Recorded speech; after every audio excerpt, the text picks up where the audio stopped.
మధ్యప్రదేశ్లోని బర్గి డ్యామ్ దగ్గర జరిగిన ఈ ఘటన ఒక్కసారి వినండి. మనం కూడా ట్రిప్కి వెళ్ళే వాళ్ళమే కాబట్టి ఇది మనకు హెచ్చరిక.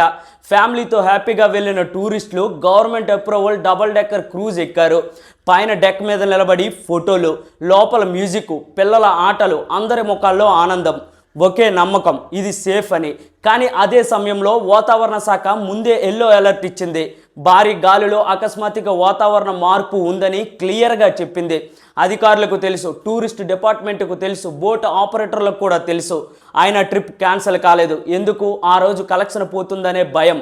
బోట్ మధ్యలోకి వెళ్ళాక గాలి ఒక్కసారిగా బలంగా వీచింది. బోట్ ఒకవైపు వంగింది. భయంతో జనం ఒక్కసారిగా ఒకవైపు చేరారు. ఇక్కడే సైన్స్ పనిచేసింది. సెంటర్ ఆఫ్ గ్రావిటీ తప్పిపోయింది.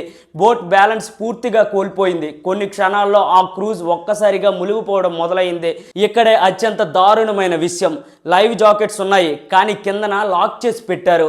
తీసేసరికి అవి ప్లాస్టిక్ కవర్లో కొత్తగా ప్యాక్ చేసి ఉన్నాయి. నీళ్లు లోపలికి వస్తుంటే భయంతో వణుకుతో ఆ కవర్ తెరవడానికి ప్రయత్నించిన జనాలు చివరికి ప్రాణాలు కోల్పోయారు. ఒక తల్లి తన బిడ్డను గట్టిగా హత్తుకొని మునిగిపోయింది. అది వినడానికి గుండెలు పగిలేలా ఉంది. అయితే మీలో చాలా మంది పైన పిక్ ఫేక్ అంటారు. ఎస్, అది ఫేక్ పిక్కే. బట్ అది నిజంగా అక్కడ జరిగిన ఇన్సిడెంట్ని బేస్ చేసుకొని క్రియేట్ చేసిన పిక్ అది. ఇది యాక్సిడెంట్ కాదు. వాతావరణ హెచ్చరికను పట్టించుకోకపోవడం, సేఫ్టీ రూల్స్ ఫాలో అవ్వకపోవడం, ఇది ఒక సిస్టమ్ ఫెయిల్యూర్. ప్రాణాలు పోయిన తర్వాత ఎగ్జాగరేషన్ ప్రకటించడం కాదు. ప్రాణాలు పోకుండా సిస్టమ్ పని చేయాలి.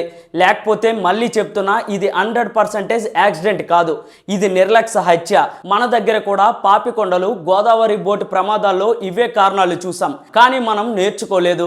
కాబట్టి గుర్తుంచుకోండి, బోట్ ఎక్కే ముందు లైవ్ జాకెట్స్ ఉందా లేదా చూసుకోండి. వెదర్ కండిషన్ చెక్ చేయండి.